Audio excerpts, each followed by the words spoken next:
The Bears are a proud franchise. Great history of football. But if you watched the game last night, probably wasn't the first thing or the last thing that came to mind. You have a second-year quarterback, Justin Fields. He struggled, and we knew Chicago was not going to be a playoff team. We didn't know they were going to be this bad. They don't have playmakers, and you start to wonder, what direction are you headed in? Do you have a franchise quarterback? That's where you always have to start. That's your first question. We got a quarterback? I don't know. And you got a new coach and a new GM, and it'll take time. But you've been told that for the last few years. Hey, it's going to take some time. And then you feel like, okay, they must have seen something in Mitchell Trubisky. Okay, maybe we have our quarterback. Okay, maybe we don't. Hey, we got Justin Fields out of Ohio State. Do we have our quarterback? I don't know. And watching him, I don't think he's your typical pocket passer. Although, what happens when you watch college quarterbacks, when they play for a team like Ohio State or Alabama, some of these quarterbacks look a lot better because of the talent that they play with.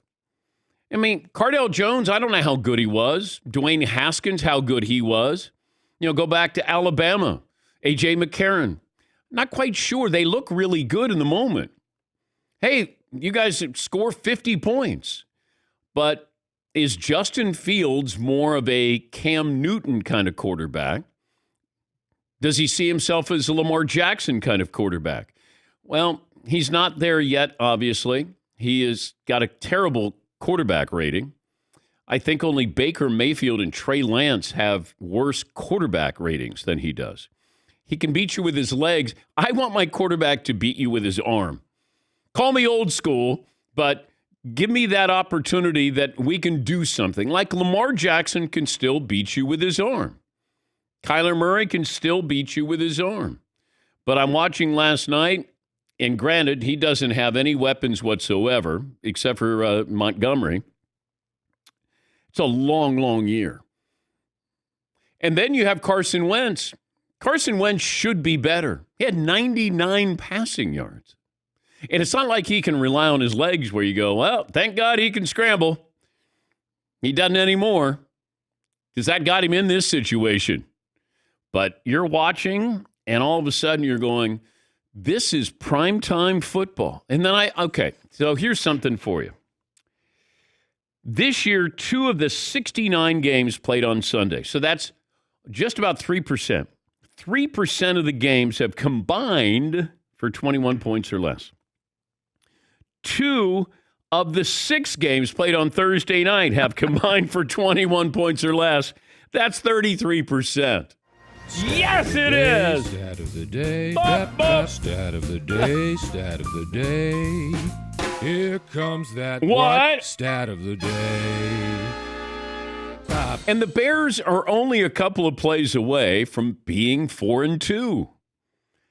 Obviously, a faux 4-2, but they could be 4-2. Here is the Bears head coach, Matt Eberflus, on Justin Fields. I think he took a step forward. I really do. For me, the ability to take the ball and drive it down at the very end to give us a chance to win it, that's, to me, what was the improvement.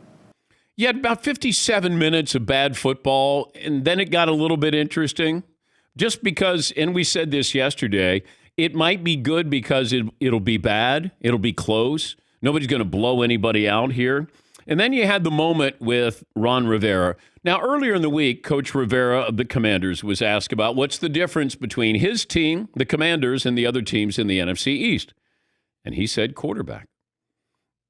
Okay, that's a big deal.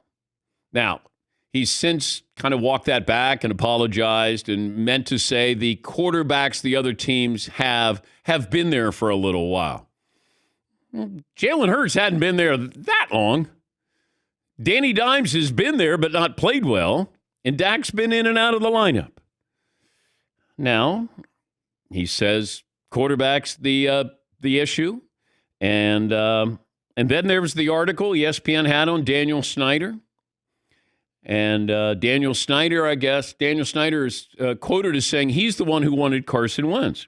Well, Ron Rivera is like, No, I'm the one who wanted Carson Wentz. So Ron Rivera, given his comments on Carson Wentz, the owner says he's the one who wanted Carson Wentz. Ron Rivera last night after the game defends Carson Wentz. Honestly, I'm gonna speak my mind for a second. It's been hard. It really has. You lose 4 games in a row, and everybody wants to get you, just get on you. And they've played their asses off. They have. They played their asses off for everybody. They come out and they show up. They work hard. All right. They don't complain. Okay.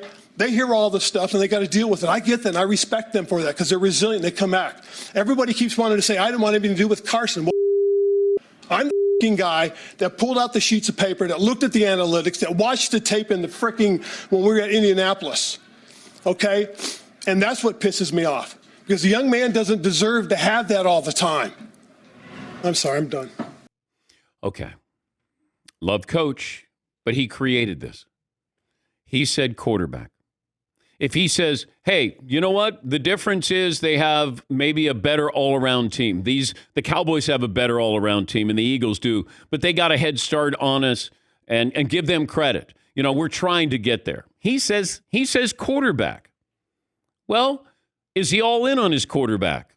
It doesn't sound like that. And then Daniel Snyder, the owner, says he's the one who wanted Carson Wentz. And then coach goes into that press conference, wants to get it off his chest, and then all of a sudden realizes kind of in the moment, man, I got to slow down here a little bit. I got to walk back a little bit here. The Commanders had 99 passing yards, 128 rushing yards. The Bears had 190 passing yards, 238 rushing yards. But, man, it didn't feel like the Bears' offense was explosive. Those are really good numbers. I mean, those are fine numbers. The Cowboys would take that. If you said, hey, Cooper Rush has got 190 passing yards and they're rushing for 238, you're like, all right, another win. But that's not the case with the Bears. You got to do something when you get into the red zone. And they weren't able to do this. And you know what? Justin Fields had a couple opportunities, a wide open wide receiver. Yeah, Paul. One thing on Ron Rivera, I was listening back to that, and he's usually pretty cool. He's intense, but he doesn't, drop F-bombs and not known for exploding.